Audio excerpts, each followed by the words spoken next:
Robin ശർമ്മയുടെ who will cry when you dye എന്ന പുസ്തകത്തിനെ കുറിച്ചാണ് നമുക്ക് ഇന്ന് അല്പനേരം സംസാരിക്കാം. അദ്ദേഹത്തിന്റെ ഈ പുസ്തകം ശരിക്കും ഒരു സെൽഫ് മോട്ടിവേഷൻ പുസ്തകമാണ്.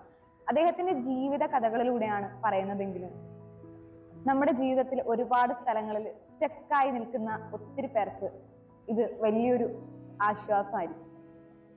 ഓരോ ചാപ്റ്ററും 2-3 പേജുകൾ മാത്രമേ ഉള്ളൂ, പക്ഷെ അത് നമ്മുടെ മനസ്സിലേക്ക് ഊറി ഇറങ്ങുമ്പോൾ ഒത്തിരി ആശ്വാസമാണ് ശരിക്കും നമുക്ക് കിട്ടുന്നത്. നമ്മുടെ ജീവിതത്തിൽ എന്തൊക്കെ കാര്യങ്ങളാണ് നമ്മുടെ ഹാപ്പിനെസ്സിനും നമ്മളെ മൈൻഡ്ഫുൾനെസ്സിനും വേണ്ടി ചെയ്യേണ്ടത്, എങ്ങനെയാണ് ഒരാളുമായിട്ട് ഒരു സ്ട്രോങ് കണക്ഷൻ ഉണ്ടാക്കുക, എങ്ങനെയാണ് നമ്മൾ ഒരാളുമായിട്ട് നല്ലൊരു ഫ്രണ്ട്ഷിപ്പ് ഉണ്ടാക്കുക, മറ്റൊരാളോട് സംസാരിക്കുമ്പോൾ എന്തൊക്കെ കാര്യങ്ങൾ നമ്മൾ ശ്രദ്ധിക്കണം, ഒരു പ്രോബ്ലം ജീവിതത്തിൽ ഉണ്ടാകുമ്പോൾ അതിനെ എങ്ങനെയാണ് നമ്മൾ ഫേസ് ചെയ്യേണ്ടത്, എങ്ങനെയാണ് നമുക്ക് ആ പ്രോബ്ലത്തെ തരണം ചെയ്യാൻ പറ്റുക, അങ്ങനെ ഒത്തിരി കാര്യങ്ങൾ ഡിസ്കസ് ചെയ്യുന്ന ഒരു പുസ്തകമാണ്.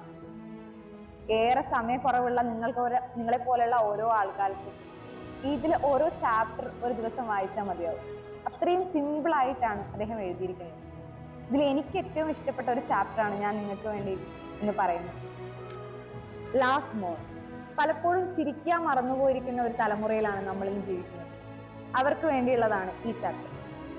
According to one study, the average 4-year-old can smile 300 times a day, while the average adult laughs about 15 times a day. With all obligate stress and activities that fill our day, we have forgotten how to laugh. എത്ര സത്യമായ വരികളാണല്ലേ. നിങ്ങൾ എപ്പോഴെങ്കിലും ആലോചിച്ചിട്ടുണ്ടോ നിങ്ങളൊക്കെ എത്ര പ്രാവശ്യം ഒരു ദിവസം ചിരിക്കാറുണ്ടെന്ന്? നമുക്ക് മറ്റുള്ളവർക്ക് വേണ്ടി ചെയ്തു കൊടുക്കാൻ പറ്റുന്ന ഒരു ചെലവും ഇല്ലാത്ത ഒരു കാര്യമാണ് ഒരാളെ കാണുമ്പോൾ മുഖത്ത് നല്ല പ്രസന്നമായിട്ടുള്ള ഒരു പുഞ്ചിരി വരുത്തുക എന്നത്. അത് തന്നെയാണ് അദ്ദേഹം ഇതിൽ പറഞ്ഞു വെക്കുന്നത്. നമ്മൾ മരിച്ചു കഴിഞ്ഞാലും നമ്മളെ മറ്റുള്ളവർ എങ്ങനെയൊക്കെ ഓർക്കാം, എങ്ങനെ നമ്മുടെ ലൈഫ് മീനിങ്ഫുള്ളാക്കി മാറ്റാം.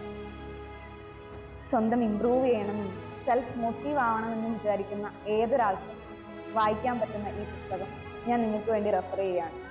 Thank you.